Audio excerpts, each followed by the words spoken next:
I gave my brother $500,000 to protect the family name, but instead of saving us, he sold me out. And that was the day I stopped being the quiet heiress and became the woman he feared most. My name is Ava Whitmore. Most people know the Whitmore family. Old money. Manhattan estate. Our name etched into buildings and hospital wings across 3 generations. What they don't know, I disappeared from that life 7 years ago. I didn't want the spotlight. I didn't want the legacy. I just wanted peace. So I built my own empire. Under different names. Shell companies. Holding firms. Investment vehicles. Nobody in my family even knew they existed. While they played their public games, I was quietly acquiring assets. Buying influence. Building real power. And I stayed quiet. Until the call. It was a Tuesday morning in March. I was reviewing quarterly reports. My newest acquisition, a tech company in Seattle. When my phone buzzed. A number I hadn't seen in 3 years. Nathan, my younger brother. The golden boy. The public face of the Whitmores. His voice was shaky, stripped of its usual arrogant charm. "Ava, I need you. It's urgent." I set down my coffee. Nathan never called unless he wanted something. And he never sounded scared. "What's wrong?" "There's a woman, Rebecca Santos. She's threatening to go public with everything." My blood went cold. Dad's old connections to the Castellano family. Mom's insider trading on the hospital board. The offshore accounts. All of it. Our father had been dead for 15 years. But his shadows still followed us. Vincent Whitmore had built his fortune on handshake deals. With people who didn't believe in handshakes. They believed in blood. What does she want? Money. A lot of it. She has texts, photos, documents. Everything Dad thought he destroyed. How much? 500,000. I know it's a lot, but if this gets out, the whole family burns. Exactly. And you're the only one liquid enough to move that kind of money quickly. I stared out my office window. At the city below. 7 years of carefully constructed distance from the Whitmore name. 7 years of building something clean. Send me the details, I'll handle it. "Ava, I thank you. I know we haven't been close, but we're family, Nathan. That's what family does." The wire transfer cleared that afternoon. $500,000 to an account in the Cayman Islands. Clean. Untraceable. Final. I thought that was the end of it. 3 days later, my name was splashed across page 6. Whitmore heiress under FBI investigation. The article was devastating. Fake financial records showed me funneling money to organized crime figures. An ex-boyfriend I hadn't spoken to in 5 years gave an exclusive interview, painting me as unstable, manipulative, even abusive. Social media exploded. Whispers about my dangerous business practices. Within hours, my legitimate companies were hemorrhaging clients. My board members were demanding explanations I couldn't give. My pristine reputation was bleeding out on the internet. And Nathan, he was giving interviews. I'm shocked and saddened by these allegations about my sister. He told a reporter outside the family estate. I had no idea about any of this. I hope she gets the help she needs. That night I sat in my apartment, with a bottle of wine and my laptop, watching my world crumble in real time. The FBI had frozen 3 of my accounts. 2 major deals had collapsed. My own lawyer was suggesting I consider a plea bargain for crimes I didn't commit. But I'm a Whitmore, and Whitmores don't break. I started digging. The first thing I discovered, Rebecca Santos didn't exist. The woman in the photos Nathan had shown me was a stock image model. From Romania. The threats.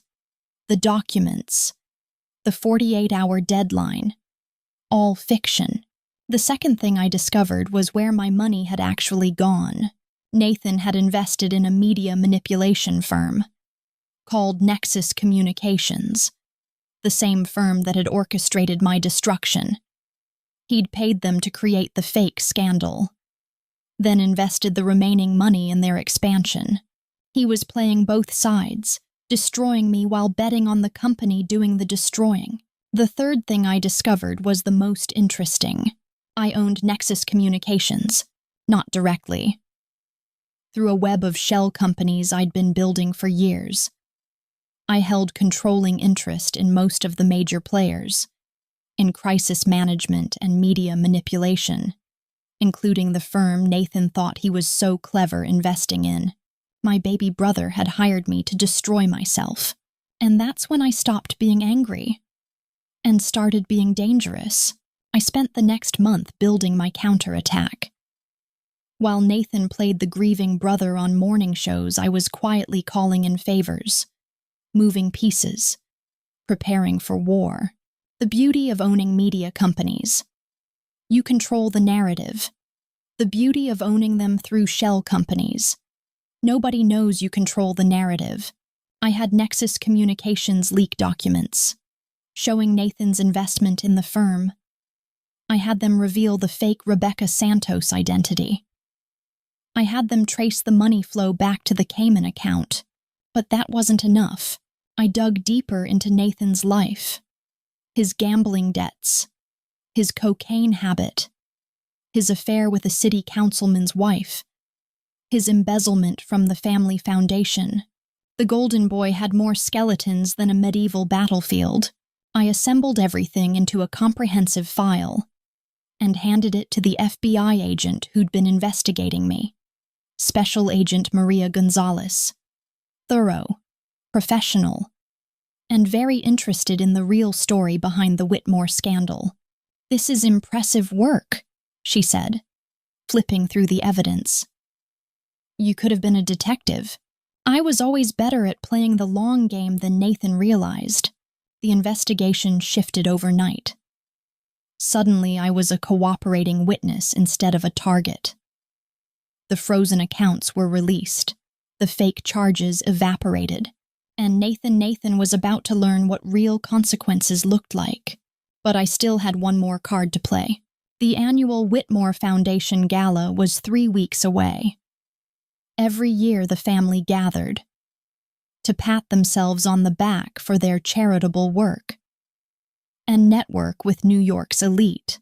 Nathan would be there, playing the role of the reformed son, trying to clean up his family's reputation. He had no idea I'd be there too. What Nathan didn't know, what nobody in my family knew, was this. I hadn't just built my own empire. I'd been quietly acquiring pieces of theirs. The shell companies I'd created over the years, they'd been systematically buying Whitmore Holdings stock. Small purchases, spread across multiple entities. Never enough to trigger disclosure requirements. Until 2 weeks ago, when I'd crossed the threshold. I now owned 63% of Whitmore Holdings. I was the majority shareholder of my own family's company. The gala was held at the Metropolitan Museum of Art. Same as every year. Black tie, champagne, the usual parade of social climbers and political aspirants. I arrived fashionably late, wearing a dress that cost more than most people's cars. Nathan was holding court near the Greco-Roman statues, charming a group of potential donors, with stories about the family's philanthropy. He looked good. Expensive suit. Perfect smile. The kind of confidence that came from thinking you'd gotten away with something. He didn't see me until I was standing right behind him. "Nathan." He turned, and for just a moment his mask slipped. I saw the fear in his eyes before he recovered. "Ava, I didn't know you were coming. I have some business to discuss with the board." "What kind of business?" I smiled, the kind of smile that made smart people nervous, the kind that requires a podium. 20 minutes later, I was standing on the small stage. They'd set up for speeches. The entire room was watching. Board members, family friends, reporters. Nathan. "Good evening. For those who don't know me, I'm Ava Whitmore. I've been away from the family business for several years, but recent events have reminded me of my obligations. I paused, letting the weight of the moment settle. I want to address the scandal that's been following our family. The allegations, the investigations, the questions about our integrity. Nathan was standing at the back of the room now, his face pale. I'm here to tell you that the Whitmore family will not be defined by the actions of one individual who chose personal gain over family loyalty. I pulled out a folder and set it on the podium. As of this morning, I am the majority shareholder of Whitmore Holdings. And as my first act as controlling owner, I'm removing Nathan Whitmore from all positions within the company and its subsidiaries. The room exploded in whispers. Nathan looked like he'd been hit by a truck. The investigation into the recent media manipulation has revealed that Nathan conspired with outside firms to destroy my reputation while secretly profiting from the chaos. He used family money to fund his own gambling debts and cocaine habit. He embezzled from our charitable foundation. And he betrayed the trust of everyone in this room. I closed the folder. Starting tomorrow, Nathan will face federal charges for fraud, embezzlement, and conspiracy. The Whitmore name will survive this scandal, but Nathan Whitmore will not. The silence was deafening. To our shareholders, our partners, and our family, I apologize for the disruption. But I promise you this: under my leadership, the Whitmore legacy will be stronger than ever. I stepped down from the podium and walked straight to Nathan. You wanted to play games with the family name, I said quietly. You forgot that I helped build it. He opened his mouth to speak, but I was already walking away.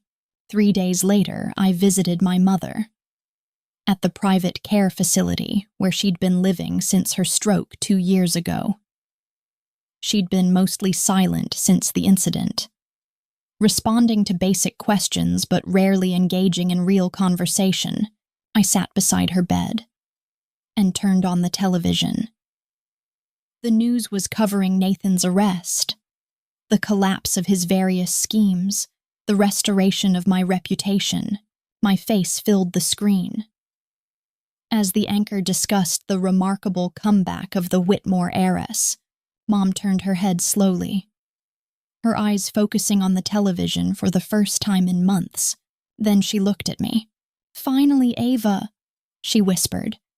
You're exactly where you were born to be. I held her hand as the news continued to play. Outside, the city hummed with its usual chaos. But for the first time in 7 years, I felt like I was home.